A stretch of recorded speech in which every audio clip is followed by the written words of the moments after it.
ഈ പുതുവർഷത്തിൽ ഗ്രഹനില പ്രകാരം ഏതൊക്കെ ദുരിതങ്ങളോ അല്ലെങ്കിൽ നല്ലതോ ഒക്കെ ഉണ്ട്.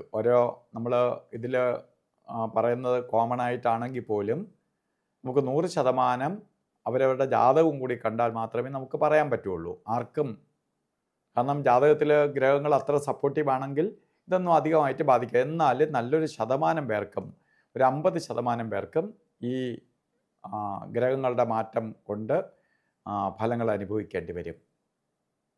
അപ്പോൾ ഓരോ രാശിക്കാർക്ക് എങ്ങനെയാണ്, ഇന്ന് നമുക്ക് കന്നി രാശിക്കാരുടെ ഫലത്തെക്കുറിച്ച് ചിന്തിക്കാം. കന്നി രാശിയിൽപ്പെടുന്ന നക്ഷത്രങ്ങൾ ഉത്തര നക്ഷത്രത്തിൻ്റെ കാൽഭാഗം ചിങ്ങത്തിലേക്ക് പോയി, മുക്കാൽ ഭാഗം അത്തം പൂർണ്ണമായിട്ടും ചിത്തിരയുടെ പകുതി ഭാഗവും അടങ്ങുന്നതാണ് കന്നിരാശി. കന്നിരാശിക്കാർക്ക് ശരിക്ക് പറയുകയാണെങ്കിൽ സുഖദുഃഖ സമ്മിശ്ര ഫലത്തെ തന്നെ പ്രദാനം ചെയ്തു തരുള്ളൂ. ഒന്ന്, ശനി കണ്ടകശനി രൂപത്തിൽ നടന്നുകൊണ്ടിരിക്കുകയാണ്. അതും 7ാം ഭാവത്തിൽ ശനി സഞ്ചരിക്കുകയാണ്. 10ൽ വ്യാഴം നിൽക്കുന്നു. അപ്പോൾ 2 ഗ്രഹങ്ങളും, സുപ്രധാനമായ ഗ്രഹങ്ങളും, വ്യാഴമാണ് ധനകാരകനായ വ്യാഴം, കർമ്മകാരകത്വം വഹിച്ച ഗ്രഹമായ വ്യാഴം 10ൽ നിൽക്കുകയാണ്. അതുപോലെ ശനി കണ്ടകശനി രൂപത്തിൽ 7ൽ നിൽക്കുകയാണ്. ഇത് കുടുംബത്തിനകത്ത് ചെറിയ ചെറിയ പ്രശ്നങ്ങളെ കൊടുക്കും.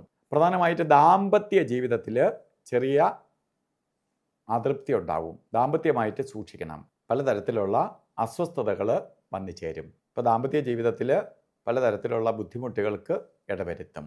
അത് പ്രധാനമായിട്ട് സൂക്ഷിക്കണം. ചെറിയ ചെറിയ പ്രശ്നങ്ങൾ വന്നാൽ തന്നെ അത് സോൾവ് ചെയ്ത് കൊണ്ടുപോയിക്കൊള്ളുക. വളരാനായിട്ട് അനുവദിക്കരുത്. മറ്റൊന്ന്, കർമ്മ മേഖലയിൽ 10ൽ വ്യാഴം നിൽക്കുകയാണ്. വ്യാഴ ഭഗവാനെ ഒന്ന് പുഷ്ടിപ്പെടുത്തിയെടുക്കണം. അപ്പോൾ നമ്മൾ കർമ്മം പുഷ്ടിപ്പെടും.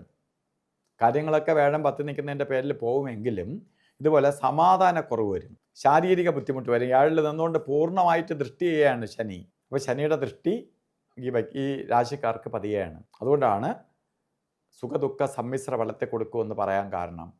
ശാരീരിക പ്രശ്നങ്ങൾ, മാനസിക അസ്വസ്ഥതകൾ, ദാമ്പത്യ ജീവിതത്തിൽ അല്ലെങ്കിൽ ഫാമിലിയിൽ അത്ര കണ്ട് സന്തോഷിക്കാൻ പറ്റാത്ത അവസ്ഥ ഒക്കെ വരും. അപ്പോൾ ഇതിനെ, ശനിയെ നമുക്ക് പ്രീതിപ്പെടുത്തണം. ശാസ്താവിന് നീരാഞ്ജനം കത്തിച്ചുകൊണ്ട് മുന്നോട്ട് പോകണം.